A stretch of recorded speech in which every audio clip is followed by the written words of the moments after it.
last one of the day. Wait for the air conditioner to turn all the way off.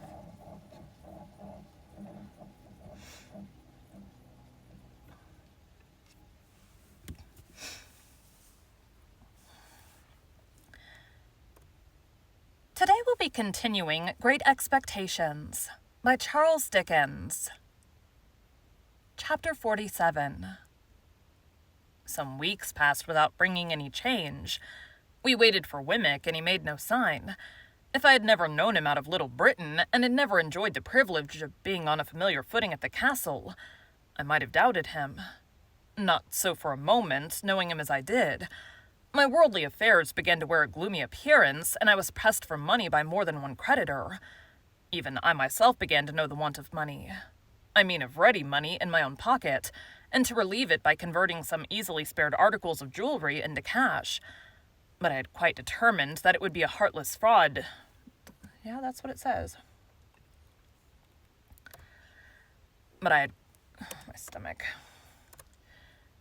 had quite determined that it would be a heartless fraud to take more money from my patron in the existing state of my uncertain thoughts and plans. Therefore, I had sent him the unopened pocketbook by Herbert, to hold in his own keeping, and I felt a kind of satisfaction. Whether it was a false kind or a true, I hardly know, in not having profited by his generosity since his revelation of himself. As the time wore on, an impression settled heavily upon me that Estella was married. Fearful of having it confirmed, though it was all but had a conviction, I avoided the newspapers and begged Herbert, to whom I had confided the circumstances of our last interview, never to speak of her to me.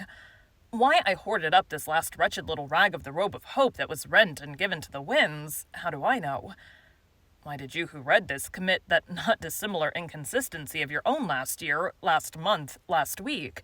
It was an unhappy life that I lived, and its one dominant anxiety, towering over all its other anxieties, like a high mountain above a range of mountains, never disappeared from my view. Still, no new cause for fear arose. Let me start from my bed as I would, with the terror fresh upon me that he was discovered. Let me sit listening, as I would with dread, for Herbert's returning step at night, lest it should be fleeter than ordinary and winged with evil news.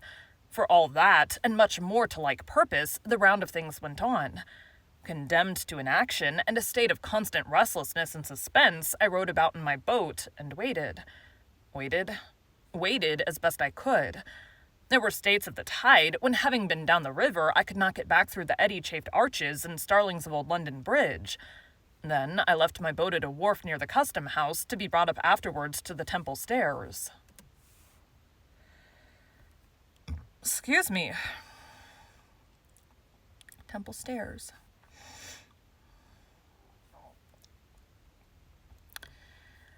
I was not averse to doing this, as it served to make me and my boat a commoner incident among the waterside people there. From this slight occasion sprang two meetings that I have now to tell of. One afternoon, late in the month of February, I came ashore at the wharf at dusk. I had pulled down as far as Greenwich with the ebb tide, and had turned with the tide. It had been a fine bright day, but had become foggy as the sun dropped, and I had had to feel my way back among the shipping pretty carefully.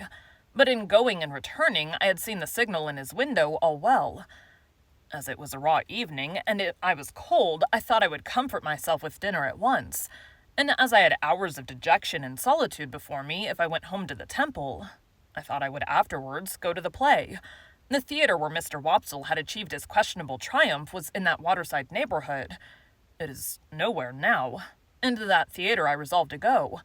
I was aware that Mr. Wopsle had not succeeded in reviving the drama, but on the contrary had rather partaken of its decline.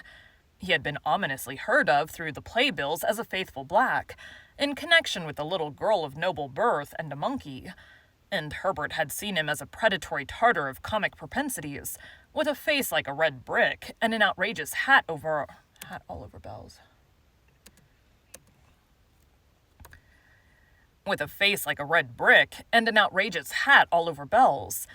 I dined at what Herbert and I used to call a geographical chop-house, where there were maps of the world and porter-pot rims on every half-yard of the tablecloths, and charts of gravy on every one of the knives. To this day there is scarcely a single chop-house within the Lord Mayor's dominions which is not geographical, and wore out the time in dozing over crumbs, staring at gas, and baking in a hot blast of dinners. By and by I roused myself and went to the play. There I found a virtuous boatswain in His Majesty's service, a most excellent man, though I could have wished his trousers not quite so tight in some places, and not quite so loose in others, who knocked all the little men's hats over their eyes, though he was very generous and brave, and who wouldn't hear of anybody's paying taxes, though he was very patriotic. He had a bag of money in his pocket, like a pudding in the cloth, and on that property married a young person in bed furniture with great rejoicings. The whole population of Portsmouth, 9 in number at the last census, turning out on the beach to rub their own hands and shake everybody else's, and sing "Fill, fill." A certain dark-complexioned swab, however, who wouldn't fill or do anything else that was proposed to him, and whose heart was openly stated by the boatswain to be as black as his figurehead, proposed to 2 other swabs to get all mankind into difficulties, which was so effectually done, the swab family having considerable political influence, that it took half the evening to set things right, and then it was only brought about through an honest little grocer with a white hat, black gaiters, and red nose, getting into a clock with a gridiron and listening and coming out and knocking everybody down from behind with the gridiron whom he couldn't confute with what he had overheard. This led to Mr. Wopsle's, who had never been heard of before, coming in with the Star and Garter on, as a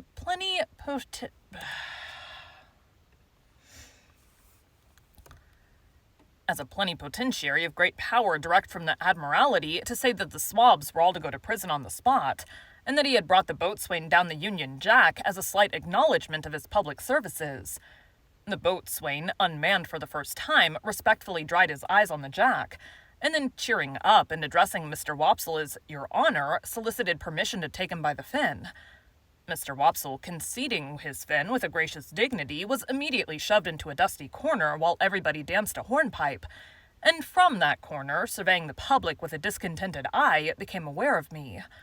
The second piece was the last new grand comic Christmas pantomime, in the first scene of which it pained me to suspect that I detected Mr. Wopsle with red worsted legs under a highly magnified phosphoric countenance and a shock of red curtain fringe for his hair, engaged in the manufacture of thunderbolts in a mine, and displaying great cowardice when his gigantic master came home, very hoarse, to dinner. But he presently presented himself under worthier circumstances, for the genius of youthful love being in want of assistance, on account of the parental brutality of an ignorant farmer who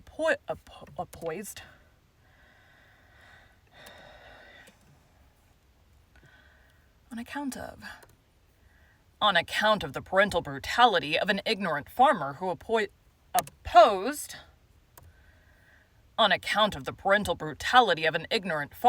who opposed the choice of his daughter's heart by purposely falling upon the object in a flour sack out of the first-floor window, summoned a sententious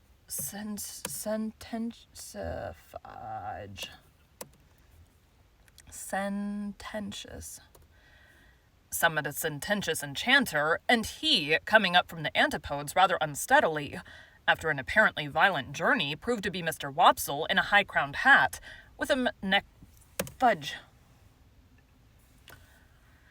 necromantic work in one volume under his arm. The business of this enchanter on earth being principally to be talked at, sung at, butted at, danced at, and flashed at with fires of various colors. He had a good deal of time on his hands, and I observed with great surprise that he devoted it to staring in my direction as if he were lost in amazement.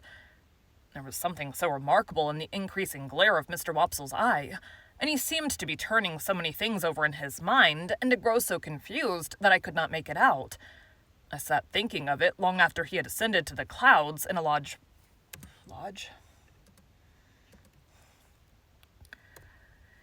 I sat thinking of it long after he had ascended to the clouds in a large watch case, and still I could not make it out. I was still thinking of it when I came out of the theater an hour afterwards and found him waiting for me near the door. "How do you do?" said I, shaking hands with him as we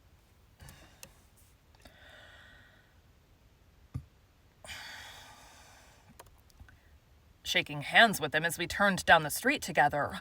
"I saw that you saw me." "Saw you, Mr. Pip," he returned, Yes, of course I saw you. But who else was there? Who else? It is the strangest thing, said Mr. Wopsle, drifting into his lost look again. and yet I could swear to him. Becoming alarmed, I entreated Mr. Wopsle to explain his meaning. Whether I should have noticed him at Whether I should have noticed him at first, but for your being there, said Mr. Wopsle, going on in the same lost way. I can't be positive, yet I think I should. I need to check his voice. I'm pretty sure he's the deep-voiced one, though. Mr. Wopsle. Yep, Mr. Wopsle. Go back to the beginning.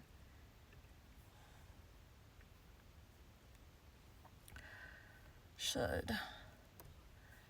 Involuntarily, I looked round me as I was accustomed to look round me when I went home, for these mysterious words gave me a chill. Oh, he can't be in sight, said Mr. Wopsle. He went out before I went off. I saw him go. Having the reason that I had for being suspicious, I even suspected this poor actor. I mistrusted a design to entrap me into some admission. Therefore I glanced at him as we walked on together, but said nothing. I had a ridiculous fancy that he must be with you, Mr. Pip, till I saw that you were quite unconscious of him, sitting behind you there like a ghost. My former chill crept over me again, but I was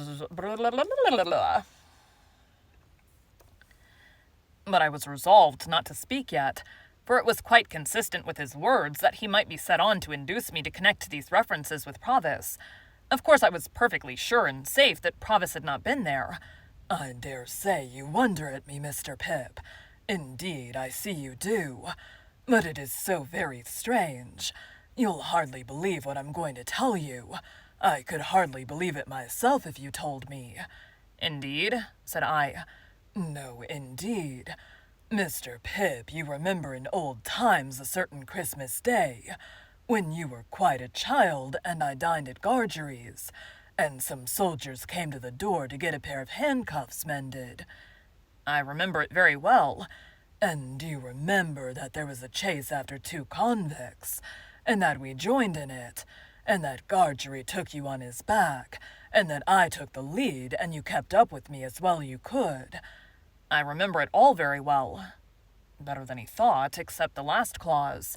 And you remember that we came up with the 2 in a ditch, and that there was a scuffle between them, and that one of them had been severely handled and much mauled about the face by the other. I see it all before me. And that the soldiers lighted torches, and put the 2 in the center, and that we went on to see the last of them, over the black marshes with the... Over the black marshes with a torchlight shining on their faces. I'm particular about that, with the torchlight shining on their faces when there was an outer ring of dark night all about us. Yes, said I.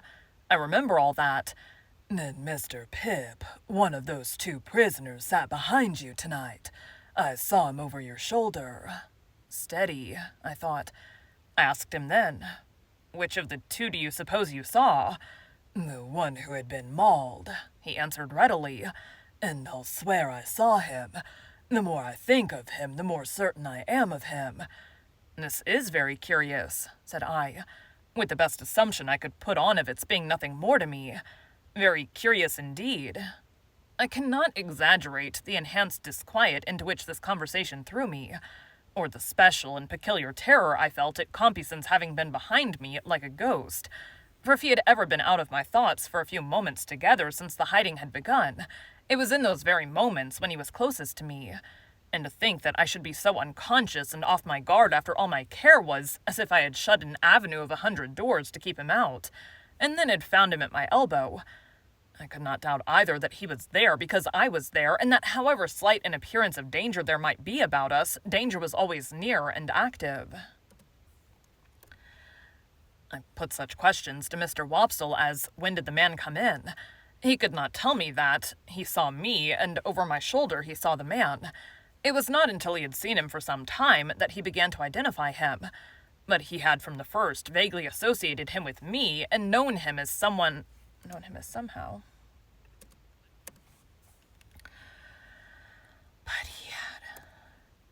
But he had from the first vaguely associated him with me and known him as somehow belonging to me in the old village time. How was he dressed? Prosperously, but not noticeably otherwise. He thought in black. Was his face at all disfigured? No, he believed not. I believed not too, for although in my brooding state I had taken no especial notice of the people behind me, I thought it likely that a face at all disfigured would have attracted my attention. When Mr. Wopsle had imparted to me all that he could recall, or I extract, and when I had treated him to a little appropriate refreshment after the fatigues of the evening, we parted. And nope, no and there. It was between 12 and 1 o'clock when I reached the temple, and the gates were shut. No one was near me when I went in and went home. Herbert had come in, and we held a very serious council by the fire. But there was nothing to be done, saving to communicate to Wemmick what I had that night found out, and to remind him that we waited for his hint, as I thought that I might compromise him if I went too often to the castle. As I thought that I might compromise him if I went too often to the castle, I made this communication by letter. I wrote it before I went to bed, and went out and posted it, and again,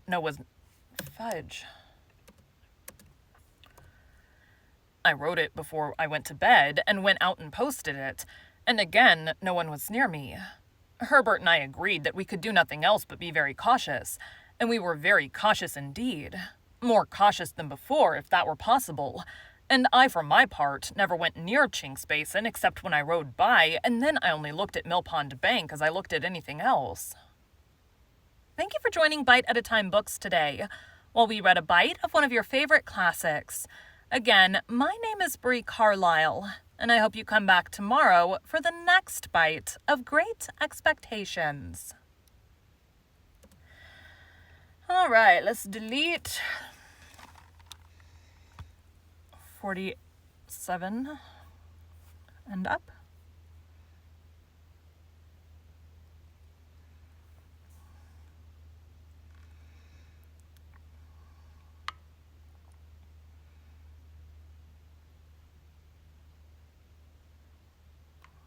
Delete.